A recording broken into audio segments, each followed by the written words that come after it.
കോപം വന്നാ പുള്ളി ജ്വലിക്കും. കോപം വരുന്നതിന് പുള്ളി എന്തിനാ തൊലിക്കുന്നത്? കോപം വന്നാ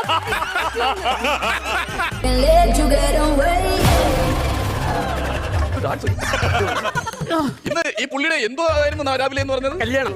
എന്തിനാണോ എന്തോ ഭഗവാനെ. ദൈവമേ ദൈവമേ ഞാനിന്ന് കിടക്കത്തില്ല കേട്ടോ. കിടക്കണ്ട. ഞാൻ SC ടെസ്റ്റ് എടുത്തിട്ട് നിൽക്കുകയാണ്. നമ്മൾ ഈ കുന്തം പോയാൽ കുടത്തിൽ തപ്പണമെന്നാണല്ലോ, ഇവിടെ പോയത് കുടമാണല്ലോ, അപ്പൊ നമുക്ക് കുന്തത്തിൽ തപ്പിയല്ലോ. ഇതാളായിരുന്നാ? അയ്യോ സോറി കേട്ടോ, ഞാനിപ്പോ 10 മിനിറ്റ് കൊടുത്തേ. എന്തിന്? ഞാൻ വിചാരിച്ച മറ്റേ പേർഷ്യൻ കേട്ടായിരിക്കും. എന്നോട് പറഞ്ഞിട്ടുണ്ട് കൂടെ നടക്കുന്നതിന്റെ മതമോ ജാതിയോ ഒന്നും ചോദിക്കരുത്. ആനയാന്ന് പറഞ്ഞാലും അത് മനുഷ്യനെ. കോപം വന്നാ പുള്ളി ജ്വലിക്കും. കോപം വരുന്നതിന് പുള്ളി എന്തിനാ തൊലിക്കുന്നത്? കോപം വന്നാ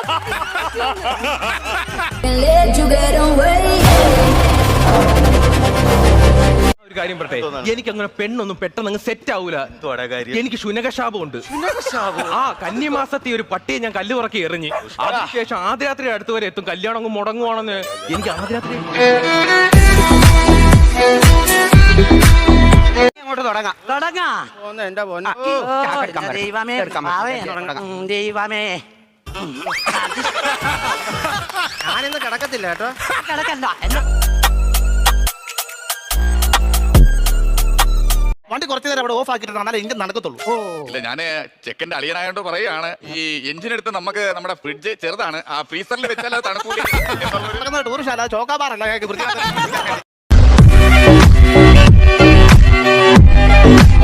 ഉറക്കത്തില് മൂത്രം ഒഴിക്കാൻ ഒരു കാര്യം ശ്രദ്ധിക്കണം. നാട്ടിൽ ഒഴിച്ചിട്ട് വന്ന മാതിരി പെട്ടെന്ന് വന്നേക്കരുത്. പിന്നെ ഇവിടെ ഭയങ്കര തണുപ്പാ. ആ ഒഴിച്ചത് ഒടിച്ചു കളഞ്ഞിട്ട് വേണം.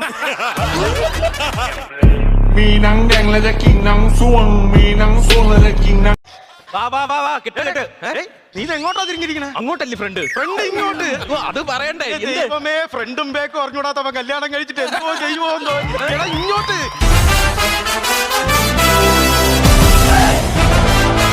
നമ്മുടെ കയ്യിൽ ഇരിക്കുന്ന ATM കാർഡിന്റെ ATM നമ്മുടെ കവലയില്ലല്ലോ. അതില്ല. ATM പൈസ എടുത്താൽ 24 രൂപ നമ്മുടെ കയ്യിൽ നിന്ന് പോകും. എനിക്ക് അന്നേരം അവിടെ ബുദ്ധി ചോദിച്ചടി. ഞാൻ അവിടെ ശാശാന്റെ ഓട്ടോ വിളിച്ചിട്ട് 60 രൂപ ഓട്ടോ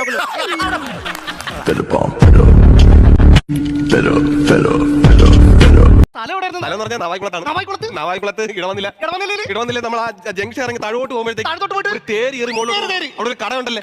കട അറിയാവോ? അറിയത്തില്ല. എന്തായാലും ഒരു തേരി കയറി പോലെ ഇവിടെ കയറി പോക്കി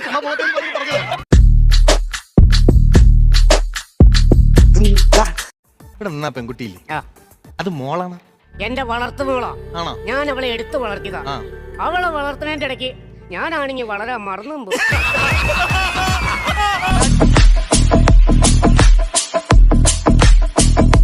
ഇവിടെ ആദ്യം കിട്ടിയില്ല ഒരു തൈ. അപ്പൊ ഫ്രൂട്ട്സ് കടയാണ് ഇട്ടേക്കുന്നത്. അപ്പൊ അവന്റെ റൂം നിറയെ വെറൈറ്റി ആയിട്ടുള്ള ഫ്രൂട്ട്സുകളുണ്ട്, അലങ്കൃതമായിട്ട് സെറ്റപ്പ് ആണ്. എനിക്ക് ടാറിന്റെ പണിയാണല്ലോ ഈ പറഞ്ഞ സെറ്റപ്പ്. എന്റെ ബെഡ്റൂമിൽ വെച്ച് കഴിഞ്ഞാൽ രണ്ടും കൂടി കട്ടിലി ഓട്ടും. അവസാനം കട്ടിലടി തീ ഇട്ട് കഴിഞ്ഞാൽ ഉരുക്കി രണ്ടിനെ ഉണ്ടാക്കാം. എന്നിട്ട് ഇവിടുന്ന് അങ്ങോട്ട് പോയപ്പോ എനിക്കൊരു കുഞ്ഞായി. വീണ്ടും ഈ പേരറിയാൻ വേണ്ടി ഏതോ ഒരു വൈദ്യന്റെ വീട്ടിൽ പുള്ളി ചെന്നു. അവിടെ ഒരു കുട്ടി ഉണ്ടായി. വാദത്തിന്റെ പേര് അറിഞ്ഞില്ല. അതെ, ഞാൻ വാദത്തിന്റെ പേര് കറക്റ്റ് ആയിട്ട് ഞാൻ പറഞ്ഞു തരാം. ഇയാൾക്ക് പിള്ളവാദമുണ്ട്.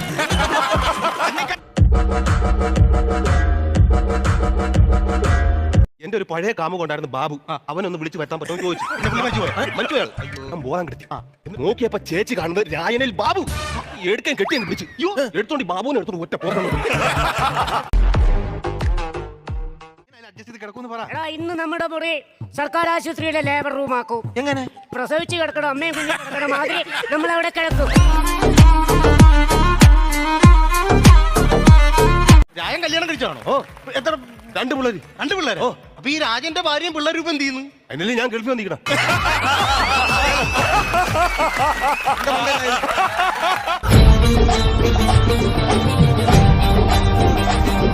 ഞാൻ മണി പ്ലാന്റ് ഒക്കെ വീട്ടിൽ വളർത്തി. എന്നിട്ട് പൈസ വന്നില്ല. ബാബാ സുരേഷ് വന്നു.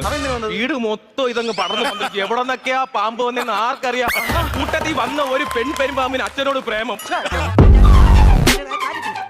അവിടെ ചെന്നപ്പോ പിന്നെ പറഞ്ഞു, റേഷൻ കാർഡിൽ ഒരു കോപ്പി വേണം. ആ. റേഷൻ കാർഡിന്റെ കയ്യിലിരിക്കും വന്നേ, ആ. കോപ്പി ഒരെണ്ണം വീട്ടിൽ ഇരിക്കും. ആ. ഞാൻ 100 രൂപ കൊടുത്ത് ഓട്ടോക്കൂലി കൊടുത്ത് വീട്ടിൽ പോയി ആ കോപ്പി എടുത്തു. അല്ലെ പിന്നെ എനിക്ക് ആ കോപ്പി നഷ്ടമാണ്.